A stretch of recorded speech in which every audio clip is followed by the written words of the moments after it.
এবং মূত্র খেতে, এ বিষয়ে জানতে চাই। নাস্তিকদের প্রশ্ন, ইসলাম এত পবিত্র হলে এই আদেশ কেন? আল্লাহর নবী সাল্লাল্লাহু আলাইহি ওয়াসাল্লাম উটের দুধ ও মূত্র খেতে এটা স্বাভাবিক, সবার জন্য নির্দেশ দেন নাই। এটা দিয়েছেন যারা অসুস্থ তাদের জন্য। দুধ তো সবাই খাবে, দুধের ব্যাপারে তো আল্লাহ তাআলা নিজে ঘোষণা দিয়েছেন, দুধ সবাই খাবে, অসুস্থ সুস্থ সবাই খেতে পারবেন।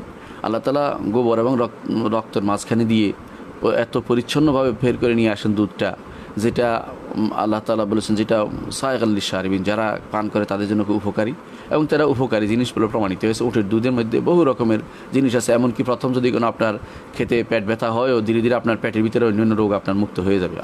আলহামদুলিল্লাহ, উটের দুধের মধ্যে সেরকম বিষয় দেওয়া হয়েছে।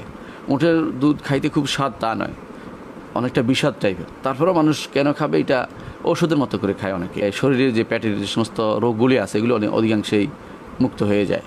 উটের দুধের জন্য উপাদেয় খাদ্য। তো উটের দুধ খাওয়ার তো কোনো সমস্যা নেই। সমস্যা হচ্ছে মূত্র নিয়ে ওনাদের কথা। মূত্র নিয়ে ওনাদের যত মাথা ব্যথা, বিশেষ করে নাস্তিকদের যত মাথা ব্যথা। তো ওনাদেরকে জিজ্ঞাসা করুন, আপনি কি খেতে চান? আপনি তো মরা মুরগিও খেতে চান। আপনার মরা মুরগি, মরা প্রাণী, শূকর, এগুলি আপনার খেতে কোনো সমস্যা হয় না। কিন্তু যেটা রাসূলুল্লাহ সাল্লাল্লাহু আলাইহি ওয়াসাল্লাম ওষুধ হিসেবে খেতে বলেছেন উটের মূত্রকে, সেটাকে আপনার যদি এতই সমস্যা, আপনি শুনে রাখুন, উটের মূত্র সবার নিকট নাপাক না। আপনার কাছে নাপাক মনে হচ্ছে, এই জন্য আপনি এটা বলতেছেন।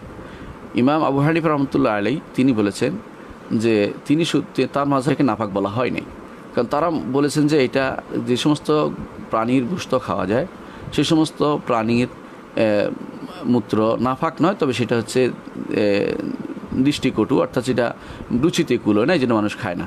তো তিনি রাসূলুল্লাহ সাল্লাল্লাহু আলাইহি ওয়াসাল্লাম যে জন্য খেতে বলেছেন এটা রোগের কারণে, প্রতিষেধক হিসাবে এটা খেতে বলেছেন। রোগের কারণে নাপাক খেতে বলেন নাই, এটা নাপাক নয়। এর অর্থ হচ্ছে রোগের কারণে আপনি হারাম, আল্লাহ হারামের মধ্যে আমার উম্মতের কোনো আরোগ্য রাখেন নাই, এই জন্য সেটা হারাম বলা যাবে না। এটা আপনি বলছেন যে কারো রুচিতে করলে সে ওষুধটা খাবে, কারো রুচিতে করলে সে খাবে না, কিন্তু এটাকে রাসূলুল্লাহ সাল্লাল্লাহু আলাইহি ওয়াসাল্লাম সবাইকে আমভাবে উটের মূত্র খেতে বলেন নাই। সুতরাং এইটাকে নিয়ে যারা বাড়াবাড়ি করছে তারা নিজেরা অনেক কিছু খাচ্ছে, যেগুলো নিয়ে আমরা আর কথা বলবো না। নিজে দেখবেন যে কত কিছু খাচ্ছে, কত নাফাক জিনিস খাচ্ছে, তার হিসাব নাই। কিন্তু মুসলিমদের যেটা শরীয়ত অনুমোদিত জিনিস, সেটাকে নিয়ে তাদের যত মাথা ব্যথা, এটা তাদের যত মাথা ব্যথা উটের মূত্র নিয়ে। অথচ এটা পরীক্ষিত হয়ে গেছে যে যদি কোনো রক্ত সহ কোনো কিছু মারা যায় সেটা বিষাক্ত হয়ে যায়, সেই বিষাক্ত জিনিসও তারা খাচ্ছে।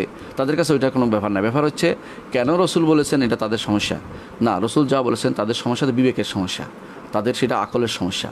রাসূলুল্লাহ সাল্লাল্লাহু আলাইহি ওয়াসাল্লাম যা বলেছেন তা সত্য এবং তা হক, এবং সেখানে কোনো রকমের কোনো দ্বিধা করার কোনো সুযোগ নেই। ঈমানদার মাত্রই বিশ্বাস করবে যে এটা রোগের কারণে এবং এটা নাপাক নয়, এটা একটা অপছন্দনীয় জিনিস অনেকের কাছে থাকতে পারে তাদের রুচির কারণে, কিন্তু তারপরে অনেকের কাছে এটা নিষিদ্ধ জিনিস নয় অনেক ইমামদের কাছে, তাহলে সেটা হারাম জিনিস নয়। সুতরাং হারাম খাচ্ছে এটা তো বলা যাবে না, হারাম খাচ্ছে এটা তো কোনো কাপড়ে 4 ভাগের 1 ভাগ পর্যন্ত বেশি না হয় ততক্ষণ ভিতরে নাপাক হয় না, তারাও বলেছেন।